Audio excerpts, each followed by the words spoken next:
ibaratnya lihat anak-anak udah semakin besar nih ya ibaratnya. Nah, kalian ibaratnya udah jadi tinggal berdua aja nih, ini kan menemani, jadi bakal berdua aja gitu tanpa anak. Gimana nih kalian?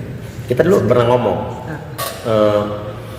waktu anak-anak umur berapa ya, mungkin 5-6 tahun lalu, kalau anak-anak udah pada gede-gede kan, pada dari dulu udah mau bilang sekolah di luar negeri, kita ngapain ya, kita bilang gini, kita kayaknya nanti pas anak-anak udah gede kita punya 2 tujuan.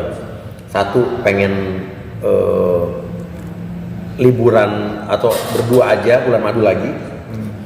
Kedua, kita pengen justru melakukan sesuatu buat orang lain yang bermanfaat.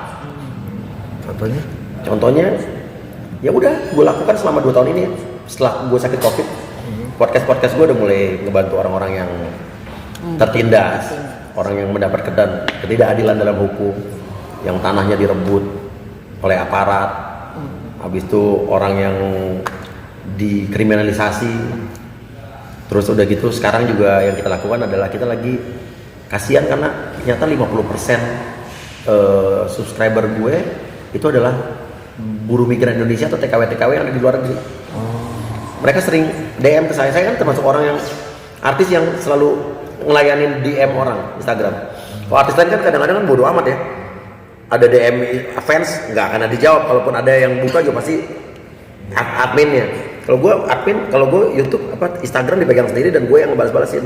Ada yang cerita 33 tahun gak digaji, ada yang disiksa, ada yang dilecehkan, ada yang dijual, ada yang macam-macam deh. Banyak yang dan minta tolong. Mereka banyak yang ternyata ada ribuan tenaga kerja Indonesia di situ yang mereka tuh menderita. Pengen pulang, ada yang di penjara, ya. Ada yang nggak bisa, dan ada yang stroke, dan ada yang nggak bisa kerja.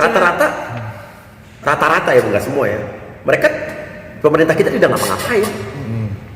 Nah, gue sama dia diskusi kan, apa kita lakukan ya? Coba. Akhirnya dari situ gue sama dia janji, oke, kita coba deh kita bikin sesuatu. Akhirnya gue besok berangkat ke Malaysia. Besok gue akan mengunjungi shelter yang ada di sana.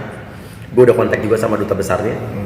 Jadi gue ngeliat dan akan melihat kira-kira siapa yang bisa gue pulangkan.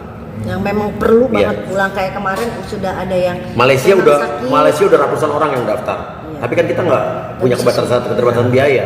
Akhirnya mungkin besok insya Allah Malaysia kita bisa pulangin 10 atau berapa orang.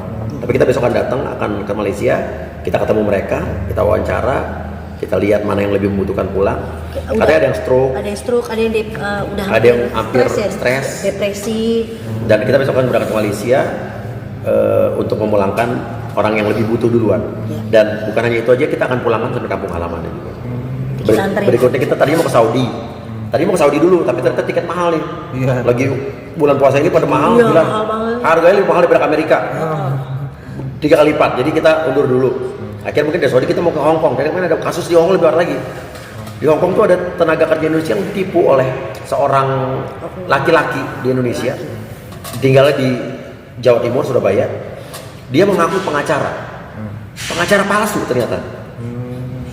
Dia selalu mendekati para tenaga kerja ini lewat Facebook atau dating app. Dijanjikan nikah sampai sumpah di atas Al-Quran segala macam, dan banyak yang hamil. Dan dia selalu memfoto atau memvideokan yang tidak senonoh cewek-cewek tersebut.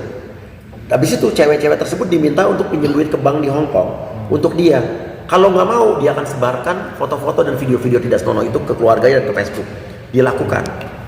Dan sampai ada beberapa yang hamil, udah curhat ke saya, udah ada sempat saya zoom dengan mereka, sedih banget sampai mau nangis.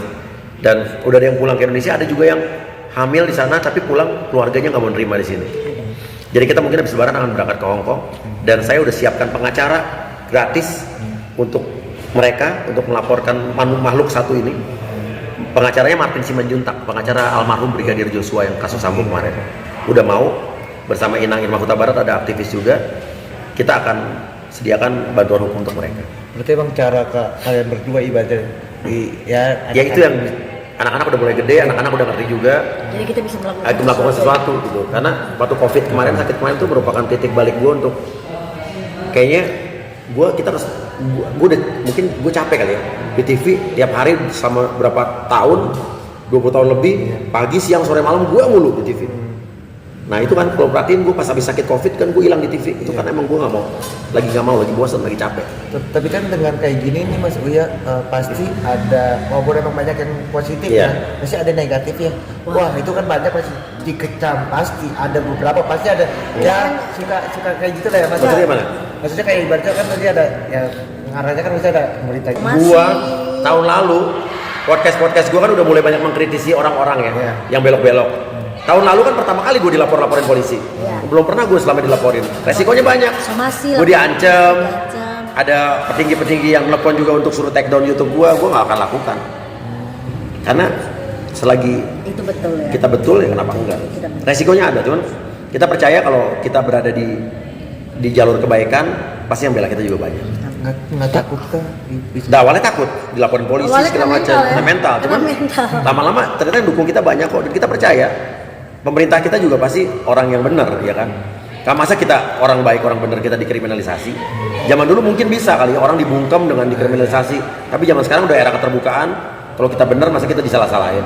Justru yang nggak bener ini harus kita basmi dan kita libas bersama. Bentuk terornya seperti apa sih? Apa? Bentuk terornya Terornya? selain di Gue ditelepon orang-orang penting kok. Dan ada beberapa acara gue juga ada yang dibatalkan. Ada juga acara gue kontrak gue sama suatu brand akhirnya dia campur tangan ke owner yang punya. Gue nggak jadi. Udah 3 hari mau jalan. selain Tapi nggak apa-apa. selain kerjaan ada nggak yang bentuk kayak kekerasan atau Enggak. Cuman ancaman halus ada. Bilang kayak gini, lo mendingan nggak usah angkat masalah ini atau take down YouTube itu. Emang kenapa kalau enggak? Kalau enggak nanti akan ada imbasnya buat lo karir ke depannya gitu doang. Halus sih, tapi itu udah mengancam menurut gue sih. Nah itu kan pasti kalau sebut mentalnya sampai down So, gitu ya. Superman, Iya. nggak bisa tidur malah Bisa waktu tidur. itu. Tapi Nggak bisa gue tidur. percaya bahwa kalau kita lakukan dengan benar, dengan baik, pasti akan baik-baik saja. Aku selalu bilang sama Mas Uya, nawaitunya apa? Nawaitunya kita benar, nawaitunya kita bela orang, ini benar orang-orang perlu dibela, ya harus kuat. Banyak teman-teman artis yang ngingetin kita kok. Lu ngapain dulu di jalur yang aman-aman aja. Hati-hati nanti karir Tapi lo. kalau gue bilang, kalau kita nggak keluar dari jalur nyaman, ya mungkin kalau gini untuk artis-artis yang nggak berani bersuara kayak gue, mereka masih butuh mungkin di situ, masih dalam zona kenyamanan mereka gitu. Kalau gue berani keluar dari zona nyaman karena di dunia artis pun semua udah gue raih. Piala Panasonic kemarin udah berapa belas gue punya gitu. Bukannya sombong, cuman 15. udah semua gue raih gitu kan. Tapi sih sebenarnya gini, titik balik itu waktu kita benar-benar kena COVID. Iya, Benar-benar itu, kita berubah kena semua. COVID. Jadi yang di pikiran tuh udah bukan uang lagi. Udah bukan bukan suatu hal materi gitu loh yang kita harapkan tiap detik, tiap menit ketika di rumah sakit itu orang dokter juga udah ngomong nih Uya waktu kena COVID. Enggak lah, udah nggak usah Ya pokoknya intinya adalah itu benar-benar titik balik kita harus ngelakuin sesuatu gitu loh. Maksudnya apalagi sih yang kita cari? yang menguatkan untuk berani untuk up itu sendiri Karena- siapa mungkin ada orang lain Karena ada orang-orang juga pejabat-pejabat juga yang mendukung saya. Masih banyak juga petinggi-petinggi di polisi juga yang mendukung saya. Pak Mahfud MD termasuk orang yang jadi inspirasi saya juga, dia selalu mendukung saya. akhirnya kuat untuk Artinya intinya kalau kita benar, kenapa Harus kita takut. mesti takut? Nah, Iya, panutan saya Pak Mahfud MD. nah kalau anak-anak gimana? Ibaratnya kan ngeliat kayak takut. Wah, anak-anak waktu saya dilaporin polisi segala macam udah begitu. Oh udah papa, tapi Nino orangnya cuek ya. Cuek. Tapi Nino orangnya bilang udah jalan lagi Pak. Gitu. Malah super. Tapi gue selalu kasih tau Nino, kamu juga harus tetap hati-hati. Gitu. Cintanya ya yang ketakutan Iya. yang tiap hari telepon Pak. Ini nggak Pak, ini kenapa nih berita nih apalagi dilaporin lagi, disomasi lagi. Disomasi lagi apa? Kan gue dari dulu nggak pernah urusan begitu-begitu nggak pernah. Gitu. Apalagi waktu heboh yang dilaporin Mas Uya sama Kamarudin. Ya, Wah itu iya. dia telepon. Waktu kasus Ferdi Sambo tuh, Oh, iya. kan dilaporin polisi juga gue. Terus habis itu Siapa berita apa nih? sebelumnya pengacara itu tuh, oknum pengacara itu kan juga Iya, gue dilaporin iya. juga. Dilaporin jauh lagi di Medan. Nah, tapi kan sekarang bisa dibilang kan terpisah jauh ya dengan cinta ya. Ya. Itu masih khawatirnya masih sama kak kayak dulu? Apa kayak Masih. gimana? Dia Enggak lah, suka- kita intinya kita percaya anak-anak kita bisa mau menjaga diri dan Iya. intinya adalah kita nggak perlu takut lah, Tuhan bersama kita. Amin. Balik sebaliknya tadi kan kalau Mas Uya percaya ya sama kasih. Kalau cintanya sendiri dengan ibadah Mas Uya sikap Udah biasa dia, udah biasa. Khawatir apa? Tapi awal-awal sih pas lihat-lihat berita kan dia kan masih suka ngelihat berita online segala macam dia. Jadi selalu nanya ini kenapa lagi? Saya bilang sama Cinta udah nggak usah lihat berita-berita di Indonesia, udah di sana aja. Jadi nggak usah khawatir gitu. Akhirnya udah mulai aku bilang udah stop, nggak usah ngeliat-ngeliat. Jadi lebih udah lega aja ya dia ya. Soalnya dia memang bener-bener agak worried banget waktu itu awal-awal, ketakutan. Tapi sekarang sih enggak.